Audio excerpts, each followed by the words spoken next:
Insulin oxirgi chorami?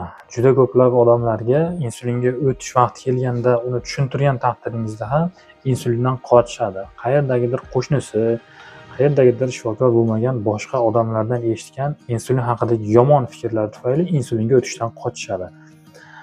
Insulin nima o'zi? Insulin oshqozon osti bezining beta hujayralaridan ajraluvchi gormon hisoblanadi. Oqsil tabiatli gormon. Sog'lom odamda ham hamma organizmda u diabet bo'ladimi, diabet bo'lmaydimi, oshqozon osti bezidan kuniga 40-50 yedenisa atrofida kun davomida ajralib turadi.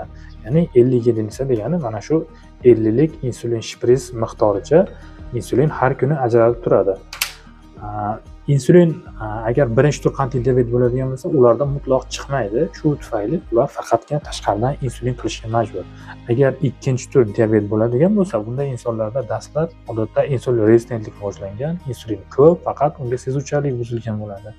Keyinchalik oshqozon osti bezi ularni ham ishlashni pasaytirib, insulin ajratmaydigan bo'lsa, ularga ham insulin boshlashga to'g'ri keladi. Quyidagi holatlarda bemorlar insulinga o'tishi shart. Bu faqatgina bemorning o'zi uchun, sog'ligi uchun foyda bo'ladi. Birinchi sabab qandli diabetning birinchi turi, ya'ni hozir aytganimizdek insulin ishlab chiqarilmaganda. Ikkinchi sabab gestatsion diabet, homiladorlarda kuzatiluvchi qandli diabet kuzatilganda. Uchinchi sabab bemorda kuchli giperglikemiya yoki giperglikemik koma holatlari kuzatilganda.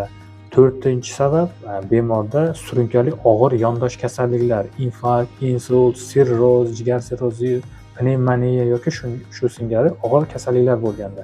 Beshinchi sabab bemorda operatsiyaga ko'rsatma bo'lganda, ya'ni bemor ko'z yoki boshqa organ uchun ko'chirib o'tkazish, shu singari tashrih o'tkazish kerak bo'lganda.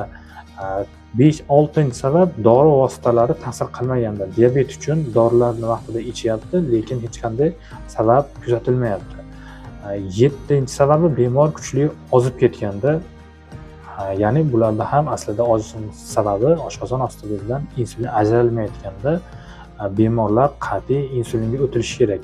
8-sabab bemorda qandli diabetning asoratlari kuzatilganda, ko'z bilan retinopatiya yoki buyrak bilan boshqa yurak, oyoq, qon tomir, nerv tizimi bilan bog'liq asoratlar kuzatilganda bemorlar insulinga o'tishi shart.